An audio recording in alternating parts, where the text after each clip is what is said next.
If we want a progressive trade agenda, we have to remember what we were about in the 1940s, the totality of that vision, and we need to find our way back to it. I'm Beth Baltzan. I was the Counselor for Trade and Investment for Ambassador Tai, Joe Biden's trade representative, and I'm currently a trade consultant.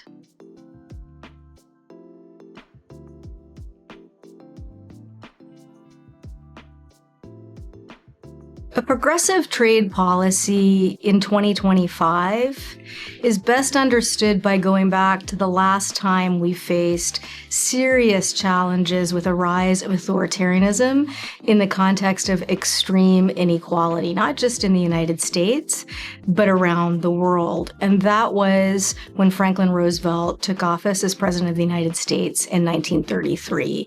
He took office around the same time as Adolf Hitler.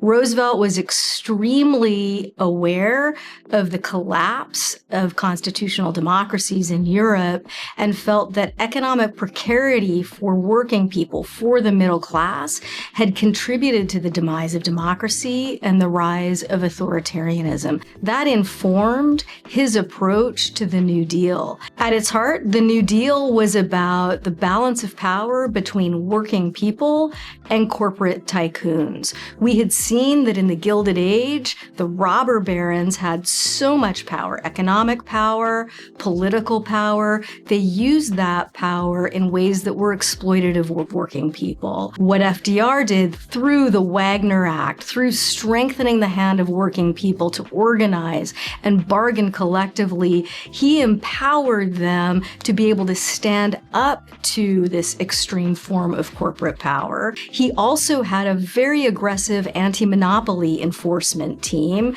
to take on that corporate power from another angle. When it came to trade policy, FDR is often remembered for having done tariff cuts in response to Smoot-Hawley.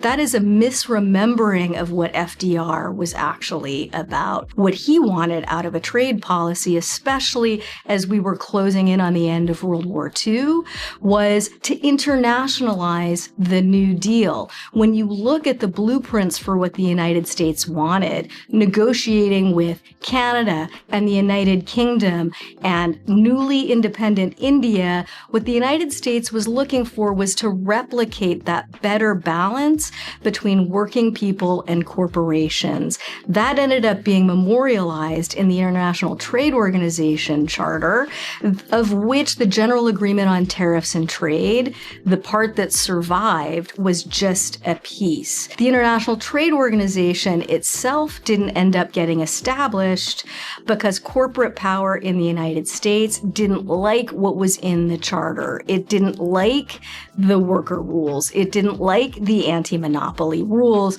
So we defaulted to a regime of tariff cuts.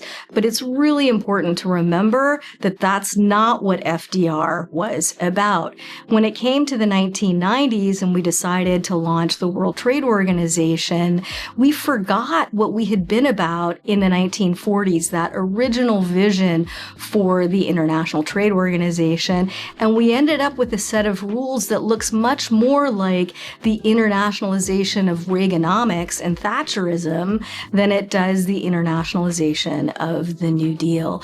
If we want a progressive trade agenda, we have to remember what we were about in the 1940s, the totality of that vision, and we need to find our way back to it.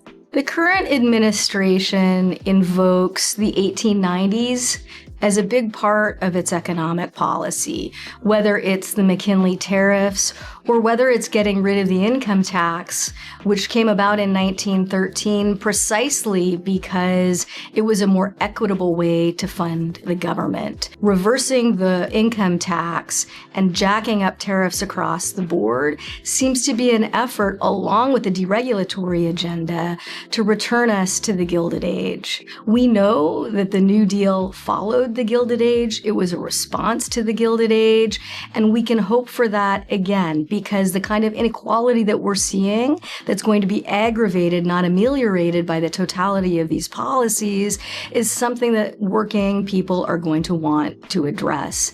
We are aware that Contemporary times call for a more aggressive environmental policy than was the case.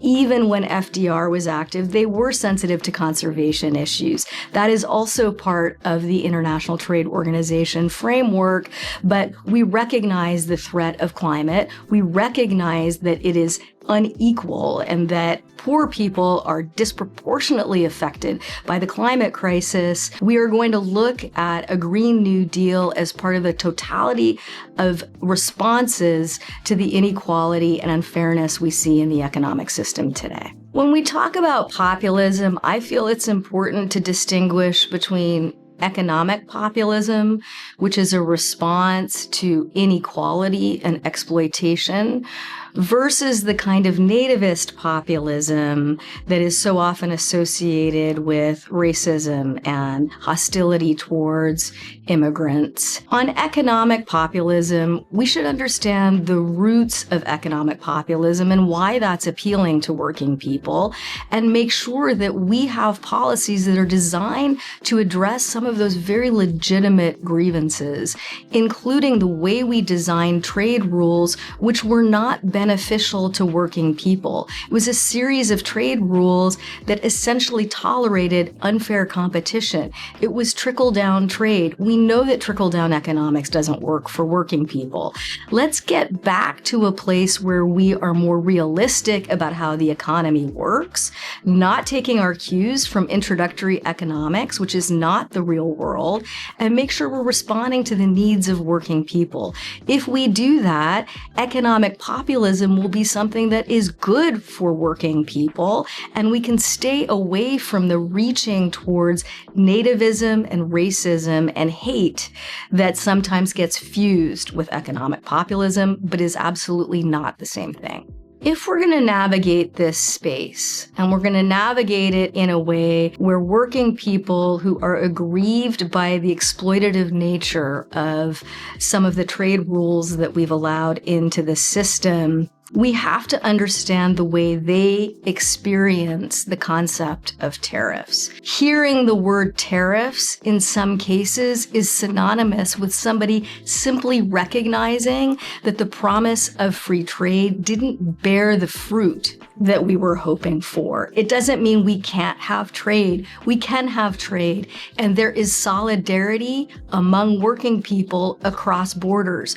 That's one of the most important aspects of the organized labor movement around the world. In order for us to get back to a place where that's the kind of conversation we're having, we need to be aware of the ways that the global trading system has tolerated race to the bottom, anti-competitive practices, and then propose solutions to address those problems. That's something we worked on very hard in the Biden administration to try to correct for past mistakes and chart a positive path forward, because ultimately, I think that's what workers want.